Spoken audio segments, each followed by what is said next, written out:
Bon, ce matin à toi. Alors aujourd'hui, je vais lire dans Ésaïe 42, versets 6 à 7, où il est écrit: Moi, l'Éternel, je t'ai appelé en toute justice, et je te tiendrai fermement par la main. Je te garderai, et je t'établirai pour que tu sois l'alliance du peuple, la lumière des nations, pour que tu ouvres les yeux des aveugles, pour que tu fasses sortir le détenu de prison, et de leur cachot les habitants des ténèbres. Amen. Gloire à Dieu. Il y a une parole qui me marque beaucoup, ou toutefois une partie du verset 6 qui me parle beaucoup, où il dit: Moi l'Éternel, je t'ai appelé en toute justice, et je te tiendrai fermement par la main. Moi l'Éternel, je t'ai appelé en toute justice, et je te tiendrai fermement par la main. Dieu t'a appelé, Dieu m'a appelé, Dieu nous a appelés à lui. Tu sais, quand quelqu'un t'appelle, c'est généralement pour établir un lien avec toi, un contact, pour que tu puisses te rapprocher de lui d'une manière ou d'une autre. Il est en train de te faire entendre sa voix pour établir avec toi un lien de familiarité. Il veut établir un contact, il veut créer une relation entre toi et lui. En fait, nous avons l'habitude de parler d'avoir une relation avec Dieu, il faut avoir une relation avec Dieu, il faut prier, il faut se rapprocher de Dieu, mais il faut vraiment rappeler un point essentiel, c'est que le désir de créer une relation vient de Dieu d'abord. C'est Dieu lui-même qui veut avoir une relation avec toi. C'est le désir de Dieu d'avoir une relation avec toi. Et avoir une relation avec lui, d'abord, ça ne consiste même pas à juste prier ou chanter ou jeûner ou autre. D'abord, il s'agit de le reconnaître lui en tant que qui il est et de savoir que tu es reconnu à ses yeux. Tu es vu, tu es considéré, tu as de l'importance. En fait, c'est un appel d'amour. Tu comprends? C'est un appel d'amour. Et Dieu veut que tu te rappelles que tu es vraiment aimé de lui. Et il désire que tu puisses faire bon accueil de cet amour-là, chaque jour. Chaque jour. Beaucoup d'entre nous, nous nous concentrons sur le fait qu'il faudrait que nous puissions aimer Dieu davantage. Il faut l'aimer. Et c'est vrai, il faut l'aimer, bien sûr.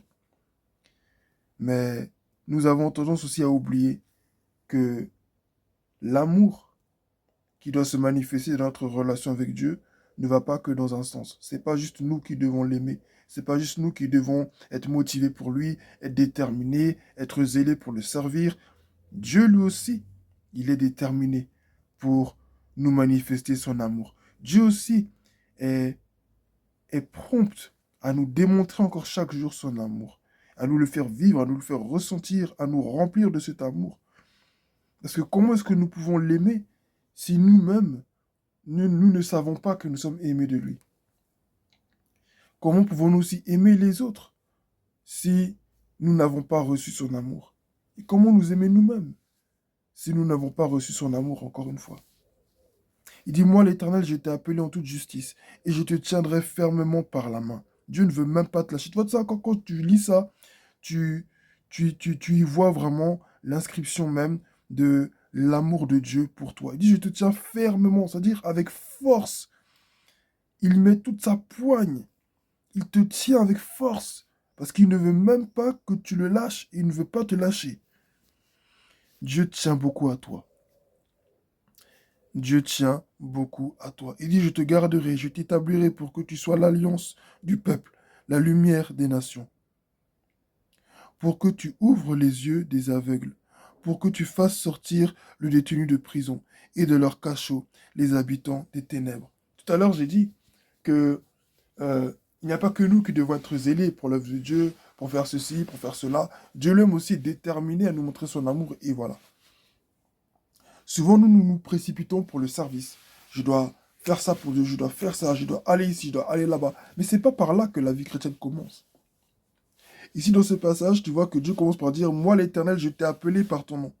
Et je t'ai appelé en toute justice, pardon. Je te tiendrai fermement par la main. Je te garderai, je t'établirai pour que tu sois la lumière du peuple, la lumière des nations. L'alliance, pardon, du peuple à la lumière des nations. Pour que tu ouvres. Ensuite, il dit encore pour que tu... Mais quand vous vous rappelez de ce passage, ça nous rappelle encore une fois le Ésaïe 61, où il dit, l'Esprit du Seigneur, de l'Éternel, est sur moi, car il m'a oint pour... Tu vois, mais il dit avant tout, l'Esprit du Seigneur est sur moi.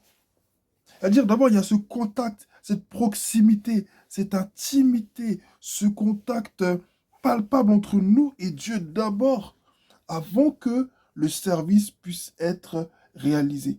C'est notre intimité avec Dieu, notre relation avec Dieu, notre acceptation de son amour, de sa présence dans nos vies, notre communion, notre relation intime avec lui, qui enfante le service, pas l'inverse. Et c'est un principe divin que Dieu établit dans sa parole, tu vois. Dieu d'abord va créer Adam, il va le tisser de ses mains, il va parler, il va dire voici l'homme fait à notre image, il va proclamer des paroles sur lui, il va le créer, par ses mains, il va le toucher, il va créer l'être qu'il aime tant. Et après l'avoir créé, après lui avoir donné le nom d'Adam, après lui avoir parlé, il va lui montrer ce qu'il doit faire. En fait, ne nous précipitons pas pour faire plein de choses. Entrons dans l'intimité avec Dieu et recevons son amour. Recevons son amour. Méditons sur l'amour de Dieu. Écoutons des messages sur l'amour de Dieu. Dieu est beaucoup plus bon que nous ne pouvons l'imaginer. Dieu est beaucoup plus amour que nous ne pouvons l'imaginer.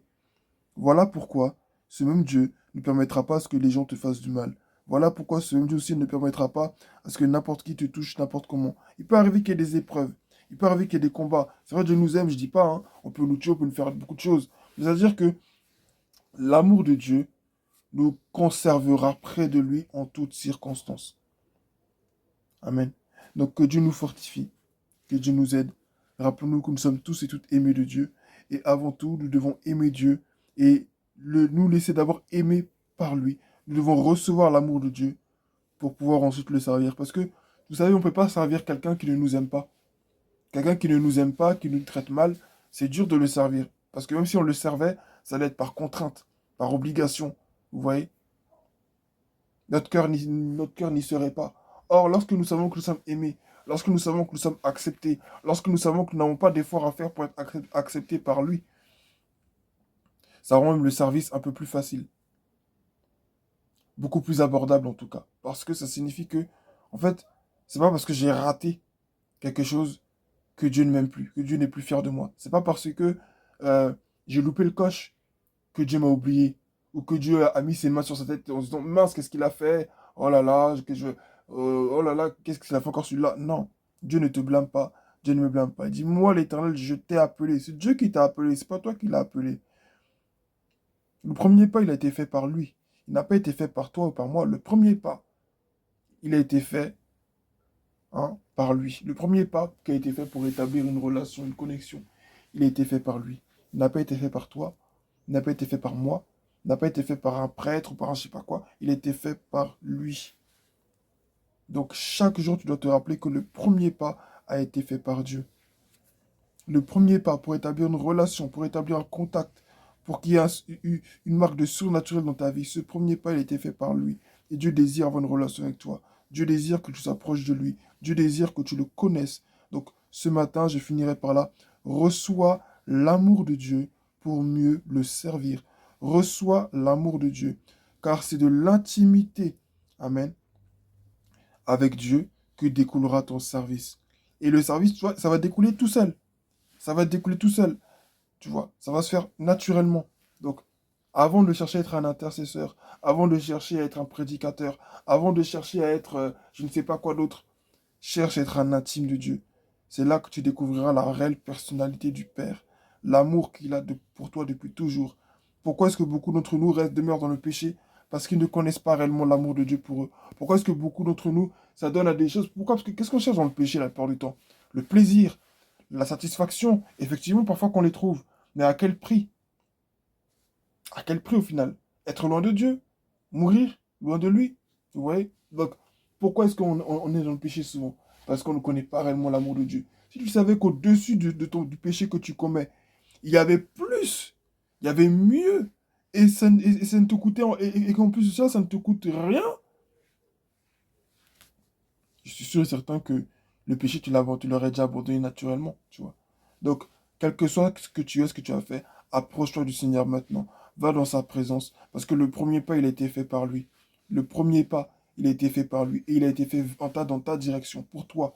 Tu es la cible de Dieu, tu es la cible de l'amour de Dieu, et Dieu t'aime énormément. Tu as un prix inestimable aux yeux de Dieu. Tu as un prix inestimable aux yeux de Dieu. Tu es plus précieux que l'or, plus précieux qu'une perle à ses yeux. Voilà pourquoi tu ne dois pas perdre de vue que tu es réellement aimé de lui. N'écoute pas les gens qui veulent te faire croire que Dieu est un Dieu égocentrique, qui veut que tout le monde vienne vers lui.